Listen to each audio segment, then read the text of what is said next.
خوش آمدید۔ آج ہم ایک نہایت ہی معتبر مصنف ہیں اسٹینلی والپورٹ، ان کی مشہور کتاب ذوالفقار علی بھٹو آف پاکستان پر بات کر رہے ہیں۔ جی مصنف جو ہیں وہ اپنی غیر معمولی تحقیق کے لیے جانے جاتے ہیں، اور خاص طور پر اس کتاب کے لیے تو انہوں نے آپ دیکھیں انٹرویوز، ذاتی خطوط، سرکاری دستاویزات، مطلب بہت وسیع ذرائع استعمال کیے ہیں بالکل۔ تاکہ ذوالفقار علی بھٹو کی زندگی اور ان کے زمانے کی ایک جامع تصویر سامنے آ سکے۔ دراصل والپورٹ کی یہ کوشش واقعی قابل تعریف ہے۔ انہوں نے کوشش کی ہے کہ جو متضاد آراء ہیں یا جو پیچیدہ تاریخی واقعات ہیں انہیں غیر جانبداری سے پیش کریں۔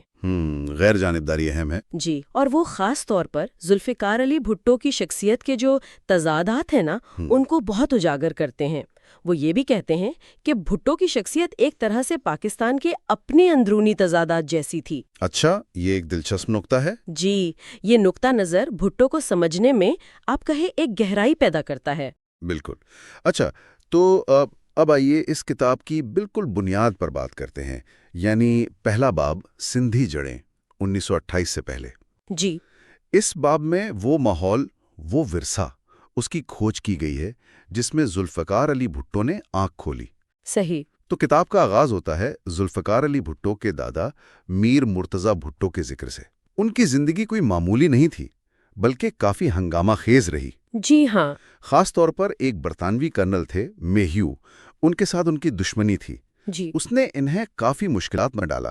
جی، اور یہ دشمنی صرف ذاتی نہیں تھی، یہ اس وقت کے سندھ میں جو طاقت کی کشمکش چل رہی تھی نا اس کی عکاسی کرتی ہے۔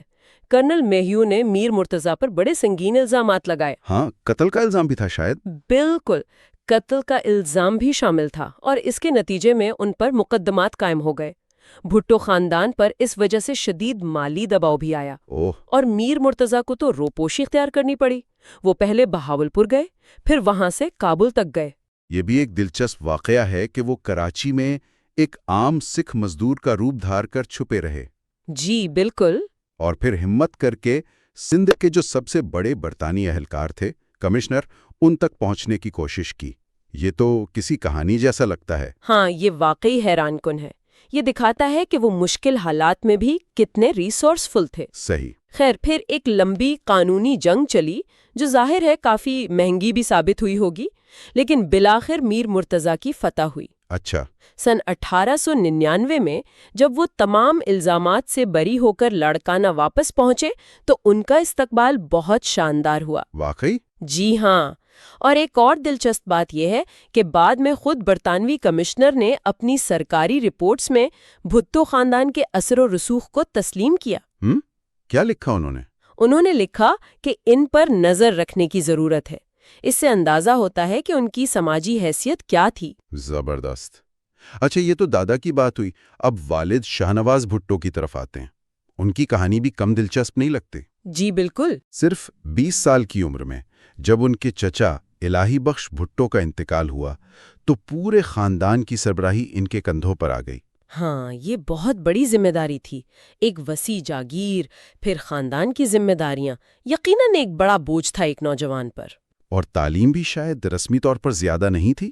جی، رسمی تعلیم کی کمی تھی، لیکن انہوں نے اپنی محنت، اپنی ذہانت اور خاص طور پر اپنے ٹھنڈے مزاج سے اس ذمہ داری کو خوب نبھایا۔ اچھا۔ وہ جلد ہی عوامی میدان میں بھی اتر آئے، اور ان کی جو ابتدائی توجہ تھی نا وہ سندھ کے زمینداروں یعنی وڈیروں کے حقوق کے تحفظ پر تھی۔ وڈیرے یعنی جو بڑے زمیندار تھے اس وقت۔ جی بالکل، سندھ کا بڑا زمیندار طبقہ۔ اور یہ وہ زمانہ تھا جب سندھ بمبئی پریزیڈنسی کا حصہ تھا، مطلب انتظامی طور پر بامبے سے جڑا ہوا تھا۔ جی ہاں، اور وہاں مسلمان زمیندار جو تھے وہ ہندو ساہوکاروں اور خریداروں کے بڑھتے ہوئے معاشی اثر سے کافی پریشان تھے۔ ساہوکار یعنی جو سود پہ قرض دیتے تھے؟ بالکل۔ تو شاہ نواز نے یہ محسوس کیا کہ مسلمانوں کے معاشی اور سیاسی مفادات کے تحفظ کے لیے ایک منظم سیاسی جدوجہد بہت ضروری ہے۔ اور اسی سوچ نے انہیں عملی سیاست کی طرف مائل کیا؟ جی بالکل، اور 1920 میں انہیں ایک بڑی کامیابی ملی۔ انہوں نے غلام محمد بھرگڑی جیسے معروف وکیل کو شکست دی۔ اوہ، یہ تو بڑا نام تھا۔ جی ہاں، انہیں شکست دے کر دہلی میں جو امپیریل لیجسلیٹو کاؤنسل تھی، جو اس وقت کی مرکزی قانون ساز اسمبلی تھی، اس کی نشست جیت لی۔ تو یہ ایک طرح سے قومی سطح پر ان کا تعارف ہو گیا؟ بالکل۔ اس فتح نے انہیں سندھ سے نکال کر قومی سطح پر متعارف کروایا۔ یہ ان کے سیاسی کریئر کا ایک اہم موڑ تھا۔ لیکن شاید شاہ نواز بھٹو کا سب سے بڑا کارنامہ وہ لندن میں گول میز کانفرنسوں والا ہے۔ یقیناً وہ کانفرنسیں ہندوستان کے آئینی مستقبل کے لیے بہت اہم تھی۔ اور وہاں انہوں نے کیا کردار ادا کیا؟ دیکھیں، وہیں انہوں نے برطانوی حکومت کو اس بات پر قائل کرنے میں کلیدی کردار ادا کیا کہ سندھ کو بمبئی سے الگ کر کے ایک مکمل صوبے کا درجہ دیا جائے۔ یہ تو بہت بڑا کام تھا، آسان نہیں رہا ہوگا۔ بالکل آسان نہیں تھا۔ یہ ان کی تقریباً 15 سال کی مسلسل کوششوں کا نتیجہ تھا، جو بالآخر 1935 کا جو گورنمنٹ آف انڈیا ایکٹ آیا نا، اس کے تحت یہ ممکن ہوا۔ تو 1935 میں سندھ ایک الگ صوبہ بن گیا۔ اس کے کیا بڑے اثرات ہوئے پھر؟ اس کے 2 بڑے اثرات تھے۔ ایک تو کراچی، جو پہلے ہی ایک اہم بندرگاہ تھا، اب وہ ایک صوبائی دارالحکومت بن گیا۔ اس سے اس کی اہمیت بہت زیادہ بڑھ گئی۔ ٹھیک۔ اور دوسرا، شاید اس سے بھی زیادہ اہم، یہ کہ سندھ برطانوی ہندوستان کا واحد مسلم اکثریتی صوبہ بن گیا۔ اچھا، واحد مسلم اکثریتی صوبہ۔ جی، یہ نہ صرف بھٹو خاندان کے لیے بلکہ آپ کہیں کہ پورے سندھ کے مسلمانوں کے لیے ایک بہت بڑی سیاسی فتح تھی۔ یہ تو واقعی ایک بڑی کامیابی تھی۔ اور شاید یہ کامیابی، یعنی صوبائی خود مختاری کے لیے ایک لمبی پیچیدہ سیاسی جنگ جیتنا، یہ وہ پہلا بڑا سبق تھا جس نے آنے والی نسل کو، جس میں نوجوان ذوالفقار بھی شامل تھے، ریاستی طاقت کی اہمیت، گفت و شنید کی اہمیت اور سیاسی اثر و رسوخ کی اہمیت کا گہرا احساس دلایا ہوگا۔ تو یہ تھا وہ پس منظر، مطلب ایک ایسا خاندان جس کی تاریخ میں زمینداری بھی ہے، برطانوی راج کے ساتھ کبھی ٹکراؤ ہے، کبھی مفاہمت ہے، قانونی جنگیں لڑی گئی ہیں اور بڑی سیاسی کامیابیاں بھی حاصل کی گئی ہیں۔ جی بالکل۔ اور اسی ماحول میں 1928 میں ذوالفقار علی بھٹو کی پیدائش ہوئی۔ ایک ایسا ورثہ انہیں ملا جو ظاہر ہے ان کی آنے والی زندگی پر بہت گہرے اثرات مرتب کرنے والا تھا۔ اب ہم کتاب کے دوسرے باب پر بات کرتے ہیں، جو ہے لاڑکانہ سے بامبے 1928 سے 1947 تک کا عرصہ۔ جی۔ اس حصے میں ذوالفقار علی بھٹو کی ابتدائی زندگی، ان کا خاندانی پس منظر اور والد سر شاہ نواز بھٹو کی سیاست کا ذکر ملتا ہے۔ جی۔ یہ وہ چیزیں ہیں جنہوں نے نوجوان زلفی کی دنیا کو آپ کہہ لیں کہ شکل دی۔ بالکل۔ 1928 میں زلفی بھٹو کی پیدائش ہوئی اور ایک ایسے ماحول میں جو تضادات سے بھرا ہوا تھا۔ ان کی والدہ خورشید بیگم، جو پہلے ہندو تھیں اور شادی کے لیے انہوں نے اسلام قبول کیا۔ بھٹو خاندان میں اپنی حیثیت کی وجہ سے وہ اکثر تھوڑا الگ تھلگ محسوس کرتی تھیں، اور یہ تنہائی شاید انہیں اپنے بیٹے زلفی پر غیر معمولی طور پر انحصار کرنے پر مجبور کرتی تھی، جس کا ذکر اکثر ان کے لاڈ پیار کے حوالے سے بھی کیا جاتا ہے۔ اور والد سر شاہ نواز بھٹو، وہ تو ایک انتہائی با اثر سندھی وڈیرے کی، یعنی بڑے زمیندار اور علاقائی رہنما اور ایک اہم سیاستدان بھی۔ تو یہ کہا جا سکتا ہے کہ زلفی کی رگوں میں وہ جنوبی ایشیا کی تمام پیچیدہ حقیقتیں دوڑ رہی تھیں، ہندو مسلم پس منظر، ذات پات کا نظام اور ساتھ ہی مغربی تعلیم اور انگریزی اثرات۔ یہ ورثہ کتنا پیچیدہ رہا ہوگا۔ یہ واقعی غیر معمولی ملاپ ہے، اور ان کا نام ذوالفقار بھی وہ بڑا معنی خیز ہے۔ حضرت علی کی مشہور تلوار سے منسوب ہے۔ یہ نام طاقت، جنگی صلاحیت اور اسلامی شناخت کی علامت ہے۔ شاید یہ نام ہی ان کی شخصیت کے مستقبل کے عزائم اور تضادات کی طرف ایک ابتدائی اشارہ تھا۔ ان کے والد سر شاہ نواز بھٹو کے سیاسی سفر پر اگر نظر ڈالیں، ذرائع بتاتے ہیں کہ رسمی تعلیم زیادہ نہ ہونے کے باوجود وہ اپنی محنت اور سیاسی بصیرت سے آگے آئے۔ جی، انہوں نے زمیندار کانفرنسوں میں فعال کردار ادا کیا اور 1920 میں دہلی کی امپیریل لیجسلیٹو کونسل کے رکن بھی منتخب ہوئے۔ یہ اس دور میں ایک آپ دیکھیں بڑی کامیابی تھی۔ ان کی سب سے اہم کامیابی جو مانی جاتی ہے وہ 1935 کے گورنمنٹ آف انڈیا ایکٹ کے تحت سندھ کو بمبئی پریزیڈنسی سے الگ صوبے کا درجہ دلوانا تھا۔ اس نے تو سندھ کی اور خاص طور پر کراچی کی اہمیت ہی بدل دی ہوگی۔ بالکل۔ اس سے صوبائی خود مختاری بڑھی اور کراچی کا کردار بہت اہم ہو گیا۔ لیکن ان کی سیاسی زندگی میں ایک بڑا دھچکا بھی لگا۔ سندھ یونائٹڈ پارٹی کے وہ رہنما تھے، لیکن 1937 کے انتخابات میں اپنی آبائی لاڑکانہ نشست ہار گئے، اور وہ بھی حیرت انگیز طور پر ایک نسبتاً غیر معروف امیدوار شیخ عبد المجید سندھی سے۔ یہ کیسے ہوا؟ اس کی وجہ جو بتائی جاتی ہے وہ ان کی حد سے زیادہ خود اعتمادی تھی، اور شاید انتخابی مہم کو سنجیدگی سے نہ لینا۔ یہ شکست ان کے لیے اتنی غیر متوقع تھی کہ انہوں نے عارضی طور پر فعال سیاست سے کنارہ کشی اختیار کر لی۔ تو یہ واقعہ نوجوان زلفی کے لیے سیاست کی غیر یقینی نوعیت کا پہلا سبق ہو سکتا ہے نا؟ یقیناً، یقیناً۔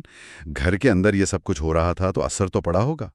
تو والد کی سیاسی سرگرمیوں میں یہ اتار چڑھاؤ آیا، لیکن گھر کا ماحول تو یقیناً سیاسی ہی رہا ہوگا۔ نوجوان زلفی نے اس بدلتی ہوئی صورتحال کو کیسے دیکھا ہوگا؟ بالکل، ذرا یہی بتاتے ہیں کہ زلفی بچپن سے ہی اپنے والد کے گھر پر ہونے والی سیاسی بحثوں اور ملاقاتوں کے گواہ تھے۔ انہوں نے سر کاووس جی، جہانگیر جیسے پارسی رہنماؤں اور دیگر اہم شخصیات کو محمد علی جناح سے پاکستان کے تصور پر گرما گرم بحث کرتے سنا۔ اچھا، اور یہ کہا جاتا ہے کہ جناح کے دلائل اور ان کی شخصیت نے نوجوان بھٹو پر گہرا اثر چھوڑا، یہاں تک کہ صرف 17 سال کی عمر میں 1945 میں انہوں نے قائد اعظم کو اپنا پہلا خط لکھا۔ جی، یہ ایک نوجوان کے سیاسی شعور کے آغاز کی نشانی ہے۔ اس خط کا ایک دلچسپ پہلو یہ بھی ہے کہ یہ انہوں نے مسوری میں چھٹیاں گزارتے ہوئے لکھا تھا۔ بعد میں انہیں اس بات پر کچھ سیاسی جرم کا احساس بھی ہوا کہ جب ہندوستان اتنے نازک دور سے گزر رہا تھا، وہ پہاڑوں کی سیر کر رہے تھے۔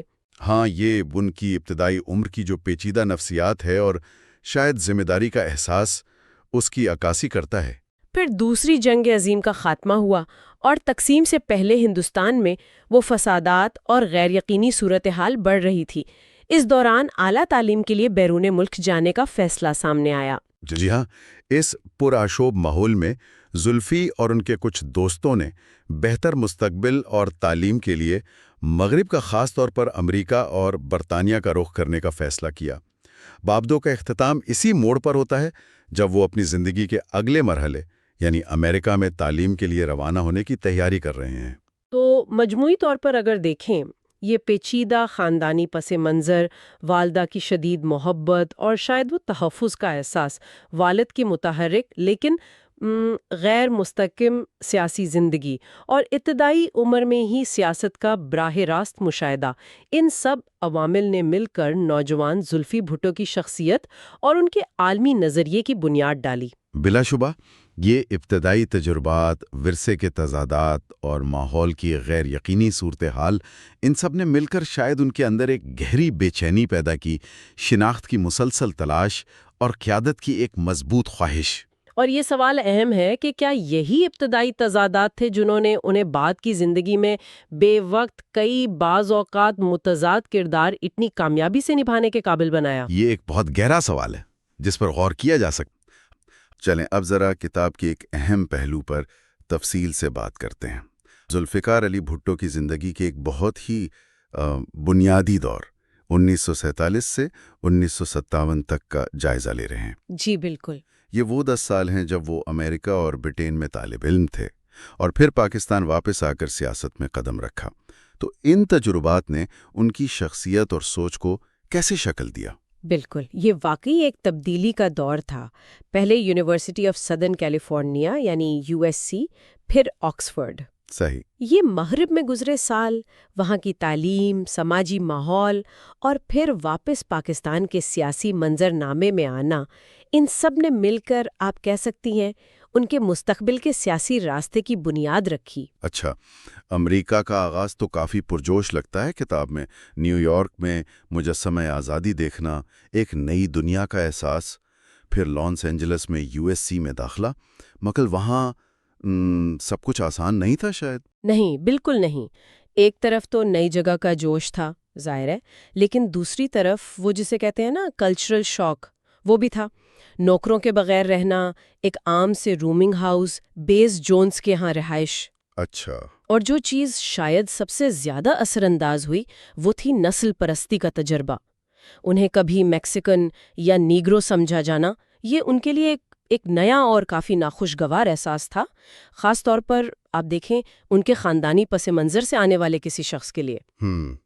تو یہ جو امریکہ کے ساتھ ان کا ایک پیچیدہ سا رشتہ بیان کیا جاتا ہے، مطلب محبت اور کچھ حد تک ناپسندیدگی کا، اس کی جڑیں شاید یہیں سے ملتی ہیں؟ یقیناً، ایک طرف امریکی معاشرے کی گرم جوشی تھی، مہمان نوازی تھی، تعلیم کے مواقع تھے جس کی وہ قدر کرتے تھے، جی، لیکن دوسری طرف یہ نسل پرستی اور امریکی معاشرے کی کچھ بے حسی بھی تھی جس نے انہیں متاثر کیا۔ ان کی ایک تحریر ہے ریفلیکشنز، اس میں یہ تضاد بہت واضح نظر آتا ہے۔ وہ فلک بوس عمارتوں کو انسانی جذبات سے خالی پاتے ہیں۔ اچھا، تو یہ تجربات شاید ان کے بعد کے اینٹی امپیریلسٹ موقف اور تیسری دنیا سے ہمدردی کی بنیادوں میں شامل تھے۔ اور تعلیمی میدان میں USA کے بعد وہ برکلے بھی گئے، وہاں کیا خاص رہا؟ کچھ پروفیسر وغیرہ کا ذکر؟ جی، برکلے میں ایک اہم ملاقات پروفیسر ہنس کیلسن سے ہوئی۔ کیلسن جو قانون اور ریاست کے نظریات کے بہت بڑے ماہر مانے جاتے تھے۔ جی ہاں، مشہور نام ہے۔ بالکل، ان کے خیالات خاص طور پر بین الاقوامی قانون اور تعلقات پر بھٹو کے لیے بہت اہم ثابت ہوئے۔ یہیں سے شاید ان کے ذہن میں بین الاقوامی نظام، انصاف اور ریاست کی خود مختاری جیسے سوالات نے آپ کہہ سکتی ہیں جڑ پکڑنی شروع کی۔ دلچسپ، یعنی امریکہ میں صرف سماجی نہیں بلکہ نظریاتی سطح پر بھی گہرے اثرات مرتب ہوئے۔ اچھا، پھر 1950 میں آکسفورڈ کا رخ کیا، وہاں کا ماحول کیسا تھا؟ برطانیہ کا تجربہ امریکہ سے مختلف رہا ہوگا۔ ہاں، آکسفورڈ، کرائسٹ چرچ کالج، وہاں ان کی ملاقات مشہور مورخ اور کالج کونسلر ہیو ٹریمپر روپر سے ہوئی۔ ایک دلچسپ بات یہ کہ لاطینی زبان کی شرط پوری نہ ہونے پر انہیں 3 سالہ کورس کرنا پڑا۔ اچھا، آکسفورڈ میں انہوں نے قانون کی باقاعدہ تعلیم حاصل کی، جیورس پروڈنس پڑھا۔ اسی دوران ان کی دوسری شادی بھی ہوئی نصرت سے۔ لندن میں رہتے ہوئے تھیٹر اور موسیقی سے بھی کافی شغف رہا۔ اور قانون کی عملی تربیت کا کیا بنا؟ وہ جو ذکر آتا ہے کہ ان کے ٹیوٹر کا کہنا تھا کہ ان کا دھیان قانون سے زیادہ پاکستانی سیاست پر رہتا تھا۔ ہاں، یہ بات بیرسٹر ایرک ہرسٹ نے کہی تھی، جن کے چیمبرز میں بھٹو نے ٹریننگ کی۔ ہرسٹ کا مشاہدہ تھا کہ بھٹو کا ذہن بہت تیز تھا، لیکن ان کی دلچسپی قانون کی باریکیوں سے زیادہ پاکستان کے عملی مسائل جیسے زرعی پالیسی میں تھی۔ اچھا، تو یہ ظاہر کرتا ہے کہ ان کے ذہن میں وطن واپسی اور وہاں ایک کردار ادا کرنے کا خیال کتنا پختہ ہو رہا تھا۔ تو 1953 میں جب وہ پاکستان واپس آئے تب تک تو یہاں صورتحال کافی بدل چکی تھی۔ لیاقت علی خان کا قتل ہو چکا تھا، غلام محمد کا دور تھا، فوج کا اثر بڑھ رہا تھا، ایک غیر یقینی سیاسی ماحول تھا۔ بالکل، ملک سیاسی طور پر شدید عدم استحکام کا شکار تھا۔ اب بھٹو خاندان کے تعلقات تو تھے ہی اہم شخصیات سے، جیسے گورنر جنرل غلام محمد اور بعد میں اسکندر مرزا اور جنرل ایوب خان سے بھی۔ جی، انہوں نے آتے ہی سیاسی معاملات پر لکھنا شروع کیا۔ جو ریپبلکن پارٹی جیسی نئی جماعتیں بن رہی تھیں ان پر تنقید کی، نظریاتی سیاست کی ضرورت پر زور دیا اور ملک میں آمریت کے بڑھتے ہوئے خطرات سے بھی خبردار کیا۔ اور عالمی سطح پر ان کی پہچان بننے کا آغاز کب اور کیسے ہوا؟ وہ ہوا 1957 میں، جب وہ پہلی بار پاکستانی وفد کے رکن کے طور پر اقوام متحدہ گئے۔ اچھا، UN میں؟ جی، وہاں انہوں نے جارحیت یعنی ایگریشن کی قانونی تعریف پر ایک تقریر کی، اور اہم بات یہ کہ اس میں انہوں نے اپنے استاد پروفیسر کیلسن کے نظریات کا حوالہ دیا۔ یہ ایک طرح سے عالمی سٹیج پر ان کی آمد کا اعلان تھا۔ تو گویا یہ 10 سال امریکہ میں وہ نسل پرستی کا سامنا اور کیلسن جیسے مفکر سے متاثر ہونا، پھر آکسفورڈ کی وہ تعلیم اور قانونی تربیت، اور پھر پاکستان کے اس پیچیدہ سیاسی ماحول میں واپسی، ان سب نے مل کر اس ذوالفقار علی بھٹو کی بنیاد رکھی جسے بعد میں پاکستان اور دنیا نے دیکھا۔ یقیناً، میرا خیال ہے یہ کہنا بالکل درست ہوگا۔ ان ابتدائی سالوں کے تجربات، مشاہدات اور تعلیم نے ان کے عزائم، ان کے عالمی نظریات اور ان کی سیاسی حکمت عملیوں کو شکل دینے میں کلیدی کردار ادا کیا۔ یہ دیکھنا واقعی اہم ہے کہ مغرب میں حاصل کردہ قانونی نظریات اور وہاں محسوس کی گئی سماجی حقیقتیں وہ کس طرح ان کی بعد کی سیاست میں، خاص طور پر ان کے عوامی انداز اور خارجہ پالیسی کے جھکاؤ میں ہمیں نظر آتی ہیں۔ اب آئیے ایک اور اہم پہلو پر بات کرتے ہیں، ذوالفقار علی بھٹو کے پاکستانی سیاست میں عروج کا جائزہ لیں گے، خاص طور پر 1958 سے 1965 کے دوران۔ جی، یعنی ایوب خان کے فوجی دور حکومت میں ان کا جو کردار تھا۔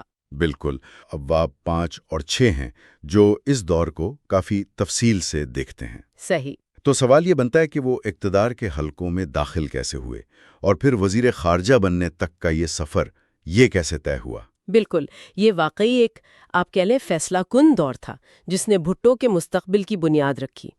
دیکھیں 1958 میں جب ایوب خان نے مارشل لاء لگایا تو بھٹو تو نسبتاً نوجوان ہی تھے، کوئی زیادہ سیاسی تجربہ بھی نہیں تھا۔ ہاں، یہ بات تو ہے۔ تو ان کا داخلہ کئی چیزوں کی وجہ سے ممکن ہوا۔ ایک تو ان کے کچھ پرانے تعلقات، جیسے اسکندر مرزا سے کچھ قربت تھی جو شروع میں ایوب کے ساتھ تھے۔ اچھا۔ دوسرا اور شاید زیادہ اہم ان کی اپنی شخصیت تھی۔ وہ ذہین تھے، حاضر جواب تھے، اور بین الاقوامی معاملات پر ان کی گرفت اچھی تھی۔ تو یہ چیزیں فوجی قیادت کو متاثر کر گئیں۔ لیکن یہ تھوڑا عجیب نہیں لگتا کہ ایک سویلین بھلے ہی قابل ہو، ایک فوجی حکومت میں اتنی جلدی اتنے اہم عہدوں تک پہنچ جائے؟ یقیناً یہ غیر معمولی تو تھا، لیکن اس کی بھی وجوہات تھیں۔ ایوب خان کو نئے چہروں کی ضرورت تھی، ایسے لوگ جو پرانے سیاستدانوں کے گند سے پاک سمجھے جائیں۔ صحیح۔ اور بھٹو وہ ایک پڑھے لکھے مغربی طرز کے سندھی وڈیرے تھے۔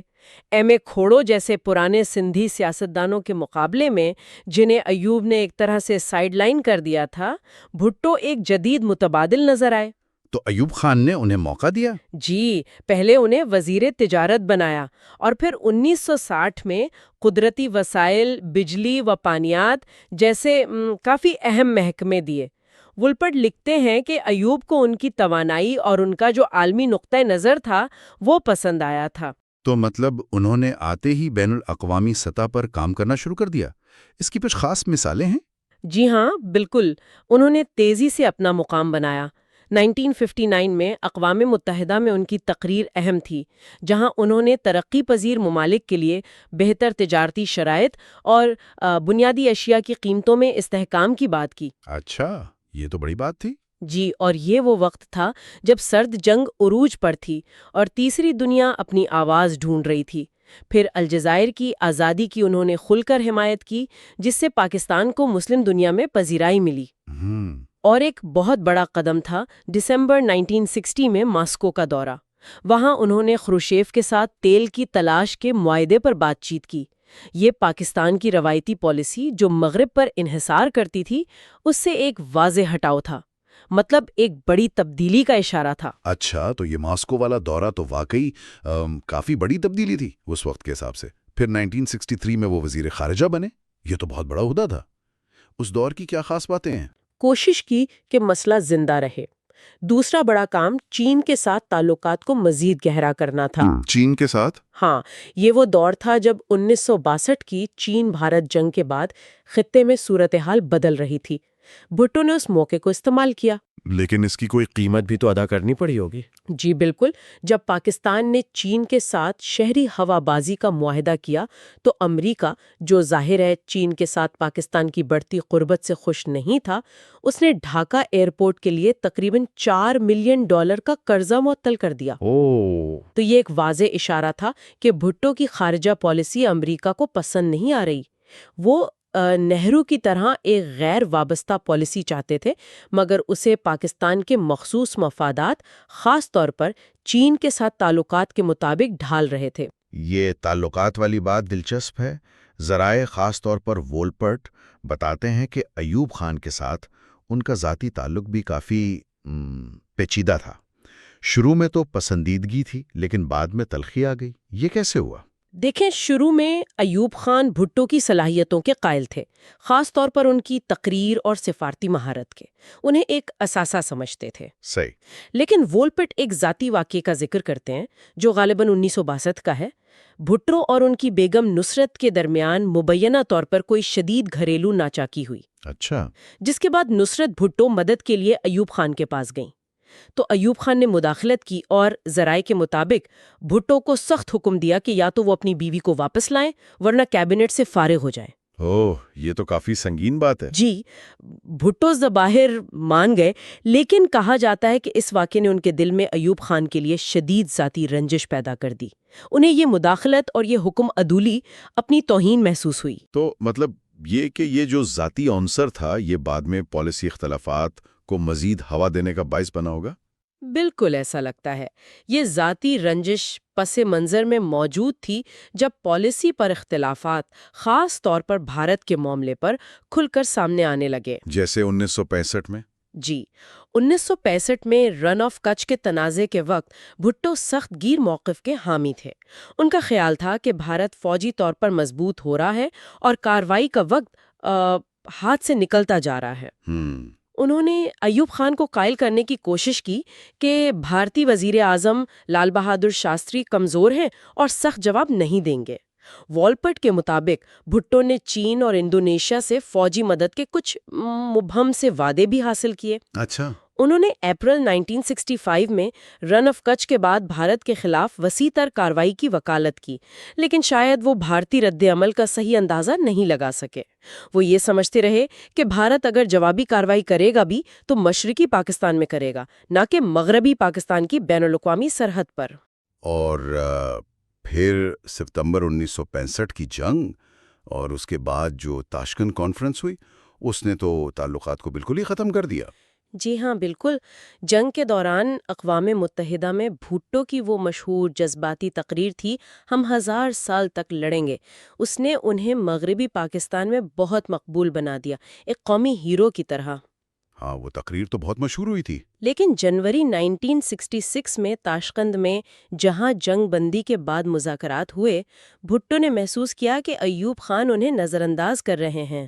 نظر انداز؟ جی، اور سوویت یونین کی ثالثی میں براہ راست شاستری سے معاملات طے کر رہے ہیں۔ وہ تاشقند اعلامیہ سے سخت ناخوش تھے، جس میں کشمیر کا کوئی ذکر نہیں تھا اور صرف جنگ سے پہلے کی پوزیشن پر واپسی کی بات تھی۔ تو انہوں نے اسے شکست سمجھا؟ بالکل، انہوں نے اسے پاکستان کی شکست قرار دیا۔ وولپرٹ لکھتے ہیں کہ جب وہاں شاستری کا اچانک انتقال ہوا تو بھٹو کا مبینہ رد عمل کون سا والا بھی کافی متنازع بنا۔ عجیب بات ہے۔ الغرض، تاشقند میں ہونے والی یہ سیاسی مایوسی اور وہ جو پہلے سے ذاتی رنجش موجود تھی، خاص طور پہ نصرت بھٹو والے واقعے کی تذلیل والی بات، یہ سب مل کر ایوب خان سے ان کی رائیں جدا کرنے کا باعث بنے۔ تو کیا انہوں نے وہی استعفیٰ دے دیا؟ بھٹو نے بعد میں تو یہی دعویٰ کیا کہ انہوں نے تاشقند میں ہی استعفیٰ دے دیا تھا، حالانکہ وہ رسمی طور پر جون 1966 تک کابینہ کا حصہ رہے۔ اچھا۔ تو سوچنے کی بات یہ رہ جاتی ہے کہ یہ دور یعنی 1958 سے 1965 تک کا، جس میں ہم نے بھٹو کا یہ تیزی سے عروج دیکھا، خارجہ پالیسی میں جرأت مندانہ قدم دیکھے، اور پھر ایوب خان کے ساتھ یہ پہلے قریبی اور پھر انتہائی تلخ تعلقات دیکھے، ہاں، اس سب نے بھٹو کی آنے والی سیاست کی تشکیل کیسے کی ہوگی؟ ان کی یہ ابتدائی کامیابیاں، ان کے عزائم، تصادم کا یہ انداز، اور بالآخر اسٹیبلشمنٹ سے یہ ٹکراؤ، ان کے بعد کے زیادہ عوامی اور زیادہ ہنگامہ خیز سیاسی سفر پر کیسے اثر انداز ہوئے ہوں گے؟ اب آئیے ذہن کی تبدیلی کی طرف قدم بڑھاتے ہیں۔ باب 7 پر ایک گہری نظر ڈال رہے ہیں۔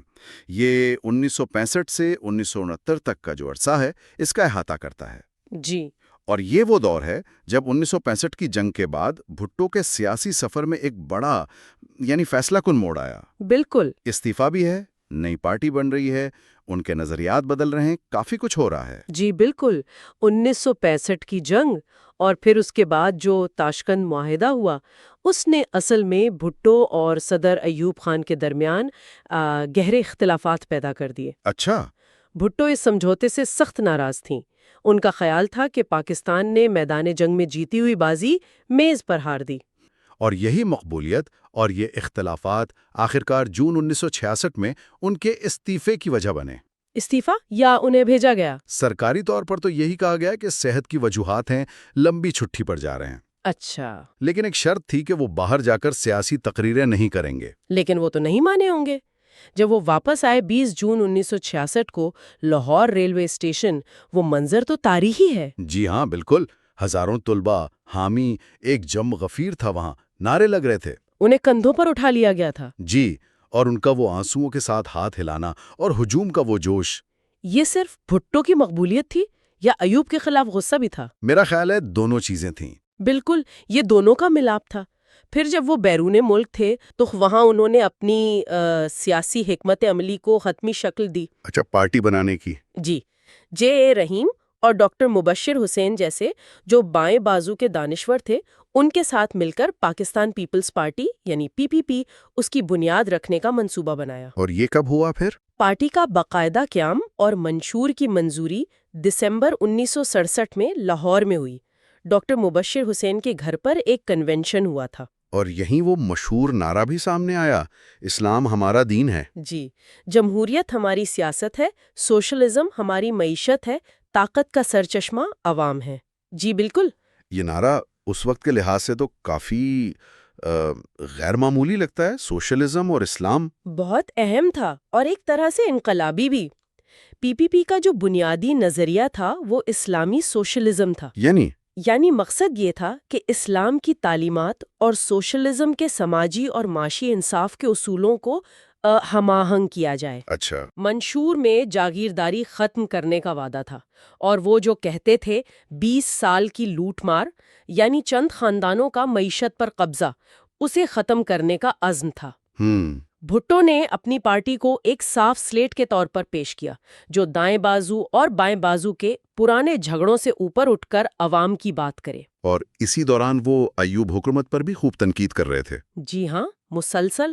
کرپشن کے الزامات اور خاص طور پر وہ جو بنیادی جمہوریت کا نظام تھا۔ ہاں، جسے وہ طنزیہ انداز میں بنیادی فاشزم کہتے تھے۔ بنیادی فاشزم یعنی وہ جو باواسطہ انتخابات کا نظام تھا ایوب خان کا۔ جی بالکل، اور بھٹو خود کو قائد عوام کے طور پر پیش کر رہے تھے۔ عوام کا لیڈر۔ جی ہاں، وہ مسلسل عوامی دورے کر رہے تھے، جلسے جلوس، حکومت کو للکار رہے تھے، یہاں تک کہ کہتے تھے آؤ مجھے گرفتار کرو۔ اچھا۔ ان کی تقریروں میں جاگیرداروں، بیوروکریسی، اسٹیبلشمنٹ، ان سب کے خلاف سخت زبان ہوتی تھی۔ تو حکومت کا رد عمل کیا تھا؟ جواباً حکومت نے PPP کارکنوں کو دبانے کے لیے ڈیفنس آف پاکستان رولز یعنی DPR کا استعمال کیا۔ یہ وہی خصوصی قوانین تھے؟ جی، جن کے تحت سیاسی گرفتاریاں آسان تھیں۔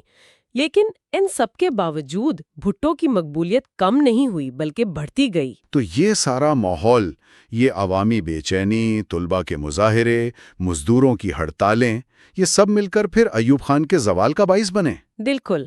آخرکار مارچ 1969 میں ایوب خان کو اقتدار چھوڑنا پڑا۔ اور اقتدار کسے ملا؟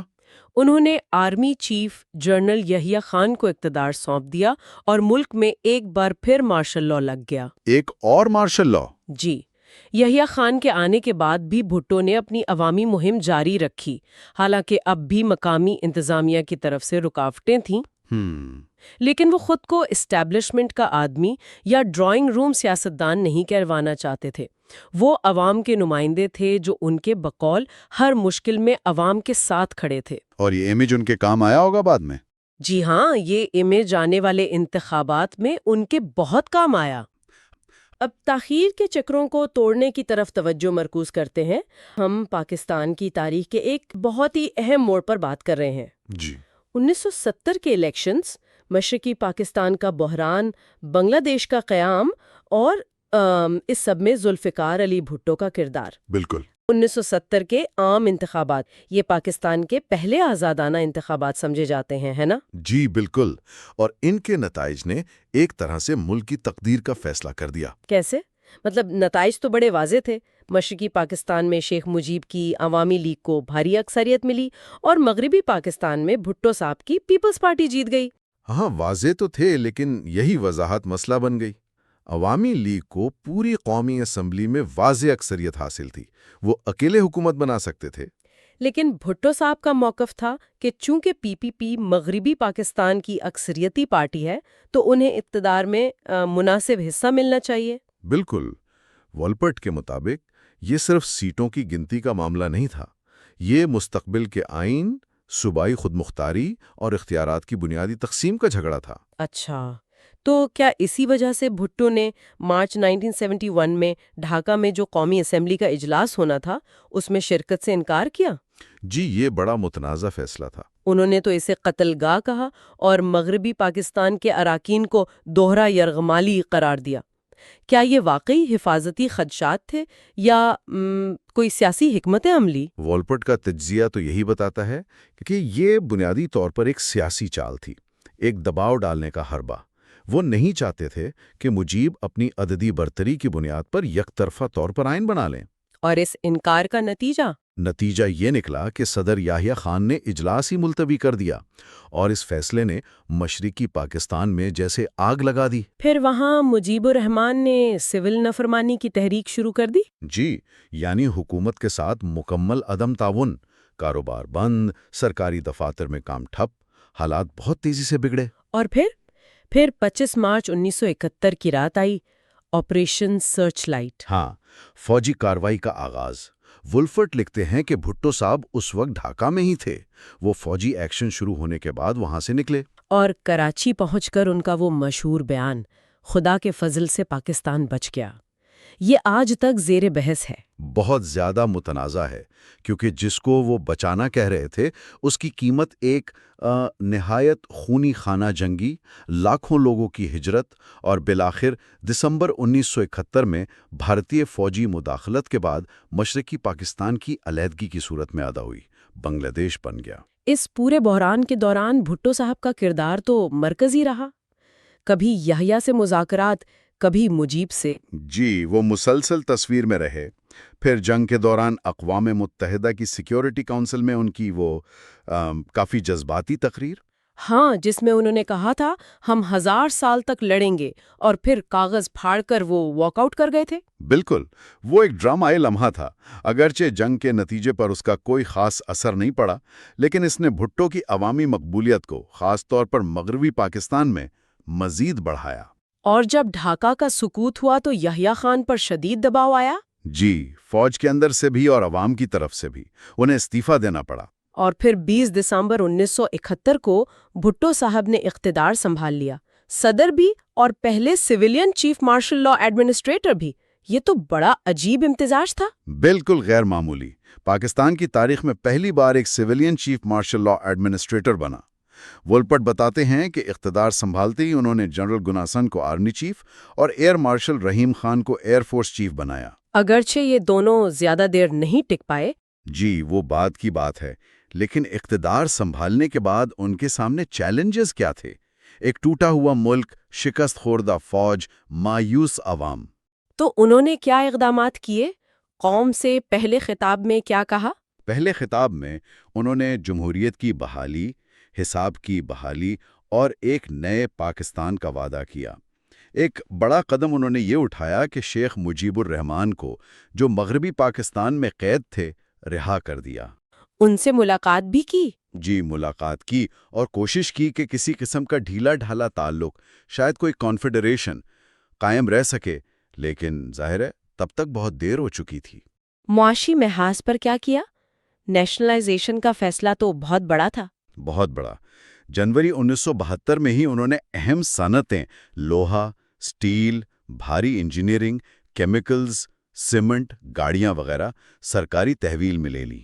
یعنی پرائیویٹ سیکٹر سے لے کر حکومت کی کنٹرول میں۔ بالکل۔ اس کے ساتھ ہی ایک نئی لیبر پالیسی کا اعلان کیا، جس میں مزدوروں کو منافع میں حصہ، یونین بنانے کے بہتر حقوق اور سوشل سیکیورٹی جیسی چیزیں شامل تھیں۔ اور زراعت کے شعبے میں؟ زرعی اصلاحات کا بھی اعلان کیا۔ زمین کی انفرادی ملکیت کی حد کم کی گئی۔ اگرچہ وولپرٹ نشاندہی کرتے ہیں کہ اس میں خاندان کے افراد میں زمین تقسیم کرنے کی گنجائش موجود تھی، جس سے اس کا اثر کچھ کم ہو گیا۔ اور فوج پر اپنا کنٹرول کیسے مضبوط کیا؟ آپ نے ذکر کیا گل حسن اور رحیم خان زیادہ دیر نہیں رہے۔ جی، مارچ 1972 میں، یعنی اقتدار سنبھالنے کے تقریباً 3 مہینے بعد، بھٹو نے ان دونوں کو برطرف کر دیا۔ وجہ؟ بظاہر بھٹو کو لگا کہ وہ ان کے مکمل کنٹرول میں نہیں ہیں، یا شاید ان کے عزائم کچھ اور تھے۔ بھٹو نے کہا تھا کہ وہ فوج سے بوناپارٹسٹ اثرات ختم کرنا چاہتے ہیں، یعنی فوج کی سیاست میں مداخلت۔ اور ان کی جگہ جنرل ٹکا خان کو آرمی چیف بنایا؟ جی، جنرل ٹکا خان، جن کا نام مشرقی پاکستان میں آپریشن سرچ لائٹ سے بھی جڑا ہوا تھا۔ یہ بھی ایک متنازع انتخاب تھا۔ تو ایک طرف تو وہ ملک کو مستحکم کرنے کی کوشش کر رہے تھے، اصلاحات لا رہے تھے، دوسری طرف نئے مسائل بھی سر اٹھا رہے تھے، جیسے جولائی 1972 تک سندھ میں لسانی فسادات شروع ہو گئے تھے۔ بالکل، وہ ایک نیا بڑا چیلنج بن گیا۔ تو یہاں رک کر اگر ہم والپٹ کی روشنی میں دیکھیں تو ایک اہم سوال پیدا ہوتا ہے۔ بھٹو نے اقتدار سنبھالتے ہی بہت تیز، بہت ریڈیکل اور بعض اوقات سخت فیصلے کیے۔ نیشنلائزیشن، فوج کی قیادت میں اتنی بڑی تبدیلی، یہ سب کچھ بہت جلدی ہوا۔ تو سوال یہ ہے کہ کیا یہ اقدامات اس وقت کی ضرورت تھے؟ ایک ٹوٹے ہوئے، مایوس ملک کو فوری طور پر ایک سمت دینے کے لیے ضروری تھے؟ ہاں، یا پھر کیا ان فیصلوں نے، خاص طور پر معاشی فیصلوں نے، مستقبل میں مزید عدم استحکام اور مسائل کی بنیاد رکھ دی؟ یہ ایک ایسا سوال ہے جس پر والپٹ کی تفصیلات ہمیں سوچنے پر مجبور کرتی ہیں، اور بھٹو کے ابتدائی دور حکومت کو سمجھنے کے لیے یہ کلیدی حیثیت رکھتا ہے۔ تو اب دیکھتے ہیں کہ کسی کا ماحول اس کے مقاصد پر کیسے اثر انداز ہوتا ہے۔ جی، ہم ذرا ذوالفقار علی بھٹو کے دور حکومت کے خاص حصے کو دیکھ رہے ہیں۔ یہ وسط 1972 سے 1974 تک کا وقت ہے۔ جی، یہ بڑا دلچسپ وقت تھا۔ وہ جیسے بے وقت دو کشتیوں میں سوار تھے۔ جی، ایک طرف خارجہ پالیسی میں کامیابیاں مل رہی تھیں، زبردست، بالکل، اور دوسری طرف ملک کے اندر صوبائی مسئلے، سیاسی انتشار، وہ سب کچھ بڑھتا جا رہا تھا۔ اسی توازن کو سمجھنے کی کوشش ہے کہ بھئی وہ داخلی استحکام اور بین الاقوامی سطح پر مقام بنانے کے بیچ میں کیسے راستہ نکال رہے تھے۔ بالکل۔ اچھا، اگر شروع کریں شملہ معاہدے سے، جو وسط 1972 میں ہوا تھا، ہاں، وہیں سے کرتے ہیں۔ تو کاغذ پر تو لگا کہ بھارت کے ساتھ کوئی سفارتی پیش رفت ہوئی ہے، لیکن حقیقت یہ تھی کہ کشمیر کا مسئلہ وہ تو وہیں کا وہیں رہا، اور جنگی قیدیوں کی واپسی وہ بھی فوراً نہیں ہو سکی۔ اچھا، جی، بھٹو صاحب نے البتہ اسے عوام کے سامنے ایک بڑی کامیابی بنا کر پیش کیا، اسمبلی سے منظور بھی کروا لیا، لیکن تھی یہ ایک نازک سی کامیابی۔ نازک کامیابی، اور اسی کے فوراً بعد ملک کے اندر چنگاریاں بھڑک اٹھی۔ میرا مطلب ہے جولائی 1972 میں وہ جو سندھی زبان کا بل آیا، جی ہاں، اس نے تو سندھ کو لسانی بنیاد پر بری طرح تقسیم کر دیا تھا نا، خاص طور پر شہر اور دیہات میں۔ بالکل، شہری اور دیہی سندھ میں بہت زیادہ تقسیم ہو گئی۔ تو بھٹو صاحب وہ خود سندھی تھے، ملک کے صدر بھی تھے، وہ تو بیچ میں پھنس گئے ہوں گے بری طرح۔ یقیناً بہت مشکل پوزیشن تھی ان کی، اور شاید یہ پہلا یوں سمجھے بڑا اشارہ تھا کہ ملک کے اندر معاملات سنبھالنا کتنا مشکل ہونے والا ہے۔ صحیح۔ اور یہ صرف سندھ کی بات نہیں رہی، پنجاب، دوسرے صوبوں میں بھی اس پر تشویش تھی۔ پھر اسی دوران بلوچستان میں صوبائی خود مختاری کی آوازیں وہ بھی اٹھنا شروع ہو گئیں۔ مرکز کے ساتھ وہ جو کشیدگی ہے نا، وہ بڑھنے لگی۔ اچھا، اور اس سب کے اوپر بنگلہ دیش کو تسلیم کرنے کا وہ ایک الگ پیچیدہ مسئلہ تھا۔ ہاں، وہ تو تھا ہی۔ ملک کے اندر خاص کر مذہبی جماعتیں وہ سخت مخالف تھیں، ہوں گے، لیکن باہر سے دباؤ تھا بین الاقوامی کہ بھئی قیدیوں کی واپسی کرانی ہے تو بنگلہ دیش کو تسلیم کرو۔ اوہو، اور ساتھ ساتھ معاشی محاذ پر مہنگائی، بے روزگاری، وہ مسئلے بھی سر اٹھا رہے تھے۔ تو کیا صورتحال تھی؟ ایک طرف بین الاقوامی معاہدے، دوسری طرف ملک میں زبان کا مسئلہ، صوبائی خود مختاری، معیشت کا دباؤ۔ جی بالکل۔ پھر اگست 1973 میں نیا آئین آ گیا، پارلیمانی نظام واپس آیا، بھٹو صدر سے وزیر اعظم بن گئے۔ بظاہر تو یہ کوشش تھی کہ اختیارات کو مستحکم کیا جائے، ملک کو ایک ڈائریکشن دی جائے۔ لگتا تو یہی تھا بظاہر، لیکن جو اندرونی تضادات تھے نا، وہ اب بالکل کھل کر سامنے آ رہے تھے، خاص طور پر بلوچستان کا بحران۔ وہ بہت سنگین ہو گیا۔ اچھا، کیسے؟ اکبر بگٹی صاحب کو گورنر بنایا گیا۔ ہاں، یاد ہے۔ لیکن وہ تو چند مہینے میں ہی مستعفی ہو گئے، اکتوبر 1973 میں۔ اس کے بعد پھر فوجی آپریشن میں شدت آ گئی۔ جو بڑے بلوچ رہنما تھے، مینگل، بزنجو، مرری صاحب، ان سب کو گرفتار کر لیا گیا۔ ذرائع تو یہ بھی بتاتے ہیں کہ بھٹو نے حالات قابو کرنے کے لیے ایک خفیہ کمیٹی بھی بنائی تھی، جس میں غلام مصطفیٰ کھر، جتوئی صاحب، رفیع رضا شامل تھے۔ خفیہ کمیٹی؟ جی، اس سے اندازہ ہوتا ہے کہ صورتحال کتنی گمبھیر سمجھی جا رہی تھی۔ یہ تو بڑا عجیب تضاد ہے۔ ایک طرف بلوچستان میں فوجی آپریشن ہو رہا ہے، سیاسی رہنما جیلوں میں، اور دوسری طرف بھٹو صاحب دنیا کے لیڈروں سے مل رہے ہیں۔ جی،